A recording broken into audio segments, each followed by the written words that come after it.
Para pemirsa dan sahabat Suyanto.id dimanapun Anda berada, mudah-mudahan selalu sehat, walafiat, bahagia, dan sejahtera.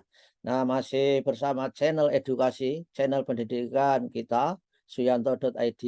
Ini sebuah channel yang sengaja dibangun untuk berbagi pengetahuan dan belajar sepanjang hayat.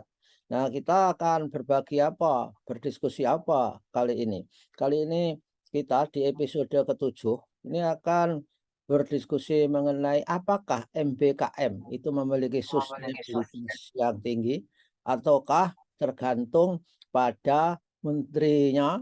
Kalau ganti menteri juga ganti kurikulum di perguruan tinggi karena basicnya itu didorong oleh insentif base. Berdasarkan insentif mereka melakukan, yang tidak punya insentif itu ogah-ogahan. Nah, bersama kita narasumber luar biasa kita adalah Profesor Ali Sauka PhD. Dan ini di episode 7. Jangan lupa dukung kami, dukung kita, klik subscribe supaya Suyanto.id atau videonya Prof. Ali ini berada pada halaman strategis sistem YouTube sehingga memungkinkan diklik para siswa, mahasiswa, dan orang tua, dekan, rektor, dan sebagainya, supaya mereka memahami paling tidak apa yang terjadi mengenai MBKM. Kita sapa dulu. Assalamualaikum warahmatullahi wabarakatuh. Pak Ali. Waalaikumsalam warahmatullahi wabarakatuh. Pak Ya, Yanto, gimana kabarnya? sehat walafiat dan manfaat. Amin. Amin. Nah, Amin, amin, amin, amin. amin. Amin. Nah, Pak Ali, kita sudah di episode 7 mengenai kurikulum perguruan tinggi ataupun di bawah payung besar MBKM. Bagaimana kali ini kita akan menyampaikan informasi kepada para netizen. Apakah MBKM itu sustain atau berlanggeng atau berkelanjutan? Gimana Pak Ali? Ya Pak Yanto, kita ini ingin adil, seimbang ya. Jadi pada paparan-paparan sebelumnya kita sudah menyampaikan hal-hal yang sifatnya sangat bagus dari MPKM ya. Jadi kalau hanya melihat episode sekarang ini tampaknya kok seperti yang dilihatnya itu seperti yang negatif-negatif, padahal sebenarnya kita sudah berusaha seimbang. Hmm. Tapi juga aspek negatif yang akan kita sampaikan ini akan kita bahas, insya Allah, bagaimana solusinya kalau dianggap itu sesuatu yang mungkin tidak Ya Pak bisa, Ali, katakanlah, langgeng gitu Pak Yanto. Pak Ali, kita kita kita edit bukan aspek negatif, kita bicaranya aspek yang masih lemah. Kelihatannya Yang masih lebih, lemah, yang masih perlu dicermati. ya, ya, Ya, jadi lebih terima moderate. kasih Pak Yanto. Itu memang saya kira kata-kata yang mungkin akan disalahpahami ya kalau menggunakan kata negatif. Hmm, Jadi tentu setiap program itu ada kelemahan, ada kelebihannya. Kita lihat oke, kira-kira yang dianggap lemah itu bagaimana bisa tidak lemah gitu Pak Yanto. ah, bagus, ya. Yang pertama tadi seperti yang disebut Pak Yanto, masalah sustainability, karena motivasinya motivasi eksternal. Mhm, ya, Nah, motivasi eksternal itu bagaimana kalau dipindahkan menjadi motivasinya internal. Jadi mhm, gini Pak Yanto, ya, ya, pada pada periode mengkampanyekan kebijakan Kemendikbud yang baru ini dengan label MPKM, itu memang segala sumber daya manusia maupun sumber dananya kan dikerahkan.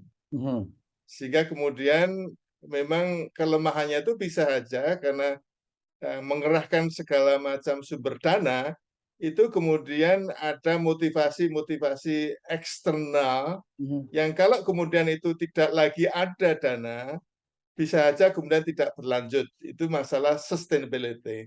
ya, Tapi kemudian mungkin saja Pak Yanto, bagaimana caranya agar yang semula motivasi eksternal karena ada dana yang digelontorkan oleh Mas Menteri itu menjadi motivasi internal.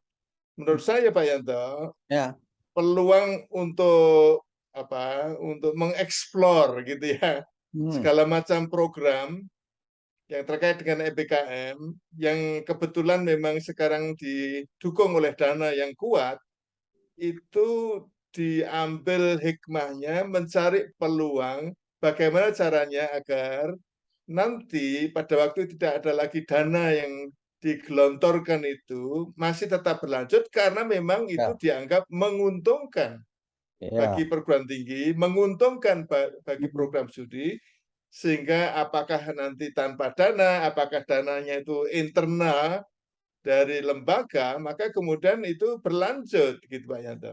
Ya, ya. Dan Pak Ali, saya juga punya apa, kekhawatiran ya, kalau insentifnya itu dikatakan Pak Ali tadi terlalu eksternal, dan eksternal itu bukan dalam arti automatically gitu, tapi kan harus memenuhi syarat tertentu, harus berkompetisi. Betul. Sehingga akhirnya perguruan tinggi itu ke depan kalau itu diterus-teruskan, hanya yang lebih maju menjadi semakin maju. Gajah-gajahnya yang dapat, kancil-kancil dan Iya. kijang-kijangnya itu saya kira nggak pernah mendapatkan nyantol ke skema motivasi eksternal yang insentif base scheme itu, Iya. saya kira kan bahaya. Gimana Pak Ali? Ya, sebetulnya memang pihak kementerian itu sudah memilah-milah kategorisasi dari perguruan tinggi ya. Jadi yang saya Ya, ketahui itu ada istilah Liga 1, Liga 2, Liga Liga ya, 1, Liga 2, Liga 3 yang dilihat dari potensi mereka mendanai ya. ya, Potensi mereka dari dilihat potensi mereka mendanai itu dilihat juga dari jumlah mahasiswa kan ya, tidak tidak bisa dipungkiri lagi bahwa pada dasarnya sumber dana perguruan tinggi kan dari mahasiswa. ya betul. Jadi ada Liga 1 itu kalau mahasiswanya lebih dari 15.000.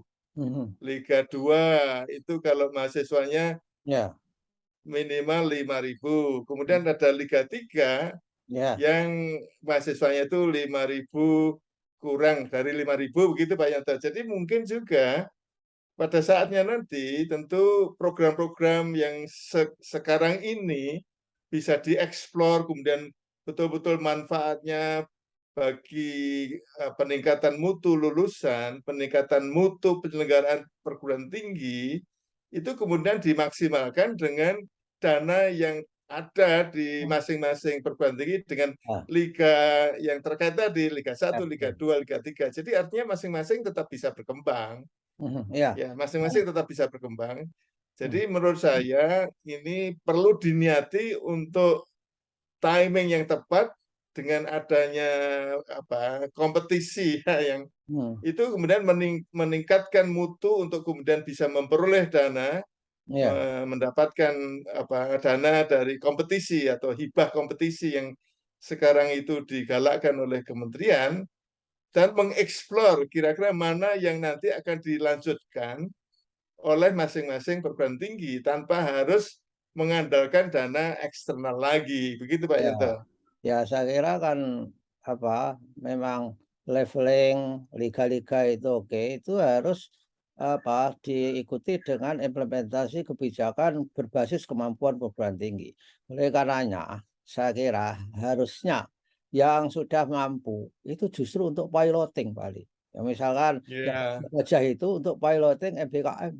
Dan apa yang terjadi dengan mereka, itu nanti baru dijadikan kebijakan yang bersifat nasional. Sehingga ya, yang gurem, maaf, yang gurem atau perguruan tinggi kecil itu bisa belajar dulu. Tidak ya, tidak harus semuanya, ya, sehingga betul. nggak jalan Bali yang di anu, perguruan tinggi terutama swasta yang mahasiswanya, Ya, ya, sedikit, betul. mati enggan, hidup tak mau, kayak gitu. Ya, Luar biasa, dan itu fakta, kenyataannya. Bagaimana betul. hal yang seperti itu, Bali? Gimana itu? Betul, Pak Yanto. Jadi menurut saya timing yang tepat untuk kemudian menghasilkan evaluasi yang transparan, yang Ya, objektif, yang terus terang.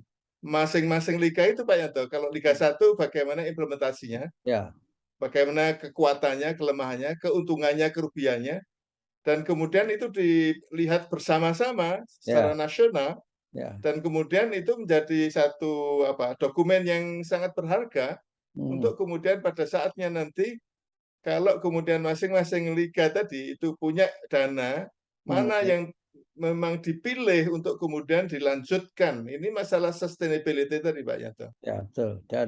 Dan memang tentu saja tertarik ya untuk mendapat dana itu. Karena apa? Perguruan tinggi PTN terutama itu kan sumber pendanaannya itu berbasis mahasiswa semua. Jadi ibaratnya PTN itu kalau berburu itu seperti berburu di kebun binatang untuk mendapatkan dana Iya, itu. Ya, iya Pak makanya Yanto. harus dilatih berburu di hutan rimba. Ya, jadi Iya, nah, oleh oleh karena itu harus ada afirmasi, saya kira Pak Ali, yang terutama betul. perguruan tinggi kecil, terutama swasta dan PTN. PTN pun juga ada yang PTN masih kecil juga, saya kira Pak Ali. Dan Iya, kalau itu betul. tidak terjadi, maka sustainability-nya itu luar biasa. Dan saya setuju dengan Pak Ali ada evaluasi yang terang, yang seperti iklan itu loh. Terus terang, terang terus terang, gitu. Ya, betul. Sebelum lupa Pak Yanto, ini ingin Ya, menggarisbawahi yang digarisbawahi Pak Yanto mengenai evaluasi. mmm, Maka siapapun menterinya nanti Pak Yanto, mmm, ya, siapapun menterinya nanti itu akan melihat hasil evaluasi. Ada best practice ya, atau best practices, tapi mmm, juga ada worst practices gitu, harus harus terang. ya, itu, Katakanlah dari segala program hibah kompetisi MBKM yang dilaksanakan oleh Liga 1, Liga 2, Liga 3 itu di dalamnya ada juga catatan-catatan hitam, Pak Yanto. ya, Catatan-catatan emas, best practices, tapi juga ada catatan hitam yang itu bisa menjadi bahan refleksi agar kemudian tidak terulang lagi atau kemudian bagaimana caranya agar dihindari yang namanya noda mmm, hitam dari pelaksanaan katakanlah yang semrawut, yang tidak dapat apa-apa dan mahasiswa itu hanya mencari mudahnya saja tapi tidak memperoleh apa-apa, itu harus dicatat, ya, harus menjadi bagian dari tadi saya menyebut tidak enak juga worst sebagai lawan dari best ya, ya, practices. Ini seringkali luput dari perhatian dalam kaitannya dengan mengevaluasi yang menghasilkan hal-hal yang bagus-bagus, ya, ya, ya, tapi yang menghasilkan yang sangat sangat disesali itu tidak pernah ada. Nah, kalau menteri yang akan datang melihat secara objektif bagaimana hasil evaluasi itu ada yang bagus-bagus, ada yang tidak bagus-bagus, maka menteri yang akan datang melihatnya itu teruskan yang bagus-bagus. Sehingga Liga 3 tadi Pak Yanto, ya, itu afirmasinya itu melihatnya yang memang betul-betul bisa menghasilkan yang sangat menguntungkan buat peningkatan agar kemudian menjadi Liga 2, menjadi Liga 1, begitu Pak Yanto. ya, ya, yang worst practice tadi kita ganti weakest practice. Wah, jadi praktek yang masih, lemah ya. Jadi Ya, tapi itu kita saya cari nanti ya, istilahnya Pak Yanto ya, yang saya lawannya best practice, artinya hal-hal yang jangan diulang lagi gitu. ya, Kalau best practice kan hal-hal yang perlu ya, dilanjutkan, ya, menjadi teladan. ya, betul. Satu lagi Pak Yanto, Ya, oke, the last, satu lagi Pak Yanto, ini mungkin perlu dibahas lebih lanjut, tetapi termasuk dengan sustainability, yaitu bagaimana perolehan pengalaman di luar perguruan tinggi, di luar program studi, mmm, yang apa saja gitu ya, artinya Indonesia mengajar, kampus mengajar, magang yang tidak ada relevansinya dengan program studi, bebaslah gitu ya. nah, Itu kan kemudian masalahnya masih sangat dirasakan oleh teman-teman di perguruan tinggi, khususnya di prodi, bagaimana mengkonversikan pengalaman-pengalaman itu menjadi SKS yang ada nama mata kuliahnya. iya, Nah, ini yang perlu dibenahi ini yang iya, perlu dibenahi. mmm, Kalau menurut saya itu ya harus transparan, harus harus bisa dilihat oleh publik bahwa sebetulnya SKS ini diperolehnya dari mana. Ya, Ya, karena kalau kemudian itu dikonversi menjadi nama mata kuliah, itu ada yang menyebut ini memang tidak enak didengar Pak Yanto. nah, Pembohongan gitu ya. ya, Dilihat transkrip namanya suatu mata kuliah, tapi sebetulnya isinya sama sekali berbeda. ya. Itu kan perlu dibenahi Hmm, keterus terangan. Jadi nggak tahu sistemnya seperti apa, atau tulis saja seperti apa adanya, sehingga ya. kemudian publik itu bisa menilai SKS yang dicantumkan dalam transkrip itu Hmm. berimplikasi pada kompetensi yang mana, begitu Pak Yanto. Ya, oke. Ya, bagus. Saya juga setuju akan hal itu. Jadi, tidak pengalaman yang diperoleh di luar perguruan tinggi itu asal-asal, tidak ada apa sesuai dengan payung keilmuan yang ada di jurusan. Dan saya ikut mengamini Pak Ali. Mudah-mudahan menteri yang melanjutkan sesuatu periode menteri selalu melihat hasil evaluasi best practice maupun yang weakest practice tadi dan Ya, weakest practice. weakest practice tadi dan Boleh, boleh, boleh. ya, Boleh pakai weakest practice daripada worst practices. ya, weakest practice instead of worst practice. Jadi itu doa yang baik Pak Ali, tapi insya Allah itu tidak pernah akan terjadi. Semua menteri itu begitu masuk dilantik itu akan menjalankan apa kehendak mereka, tidak pernah melihat dokumen-dokumen lama. Karena kalau melihat dokumen lama itu takut dituduh tidak membuat breakthrough, tidak membuat terobosan. Saya kira itu. Ya oke lah, Pak kita Yanto, Pak Yanto, ya. ini kita ini kan orang tua, mesti mungkin akan ya dijamin bisa lebih tua dari siapapun menterinya kan gitu. Iya. Jadi artinya ini nasihat orang tua Pak Yanto kepada para menteri yang nanti akan melanjutkan gitu. Amin. Jadi kalau kalau anak muda tidak memperhatikan nasihat orang tua, ya itu tidak baik gitu loh Pak Yanto. Iya, iya, iya, Ini terutama kuncinya apa? Ini masalah yang serius, keberlanjutan, mhm, iya, keberlanjutan. Jangan sampai kemudian nanti mulai lagi, iya. kemudian keberlanjutannya putus lagi, kan gitu. Ini kita ini orang tua loh Pak Yanto. Ya, betul. Ya, tapi mudah-mudahan lah, amin Pak Ali, amin. Mudah-mudahan eh, itu terjadi. Terima kasih Pak Ali, kebersamaan dengan Suyanto.id. Ketemu lagi minggu depan. Assalamualaikum warahmatullahi wabarakatuh. Waalaikumsalam warahmatullahi wabarakatuh. Terima kasih Pak Yanto. Terima kasih.